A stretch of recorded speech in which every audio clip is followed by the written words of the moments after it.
Assalamu alaikum wa rahmatullahi ta'ala wa barakatuhu ya jama'atul muslim. Ina yi wa kowa fatan alkhairi da fatan kowa yana cikin ƙoshin lafiya. Allah Ubangiji ya sa haka, amin summa amin. So ina miƙa saƙon ta'aziyya zuwa ga waɗanda suka rasa 'yan uwansu, wanda iftila'in wannan bala'i na Maiduguri na Boko Haram ya fada musu. Ubangiji Allah, na roƙe ka, Allah ka sa sun cika da imani, Allah ka sa makomarsu ta zama aljannatul firdausi don alfarma annabi da alkur'ani. Wato jama'a, gaskiya fi sabilillahi abin da ke faruwa a wannan ƙasa ta mu yayi yawa. Dan Allah dan annabi ku duba ku gani jama'a, ana kashe mutane, ana kashe mutane kamar ana kashe dabbobi.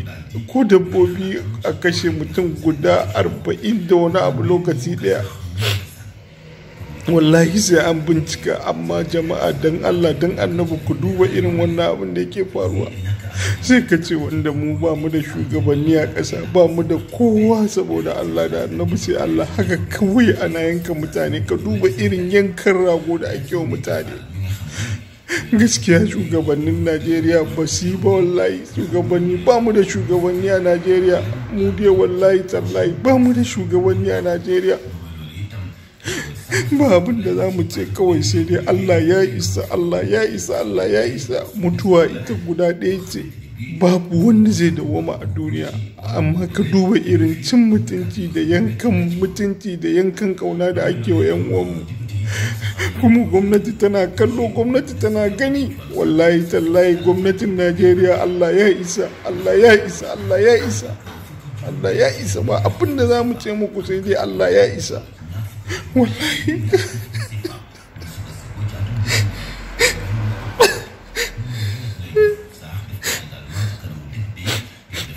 ana kashe mutanen, ana kashe al'umman musulmi haka kawai, ba su je ba su gani ba. Kuma gwamnati ta zuba ido. Wani irin gwamnati ce wannan a rayuwa? Allah ya isa gwamnati, Allah ya isa, ba za mu yafe ba. Wallahi tallahi wannan kisan yankan kaunar da aka yi wa 'yan uwanmu, wallahi gwamnati idan ba ku tashi kun yi wani abu ba, mu za mu tashi mu yi wani abu. Wallahi za mu tashi mu yi wani abu.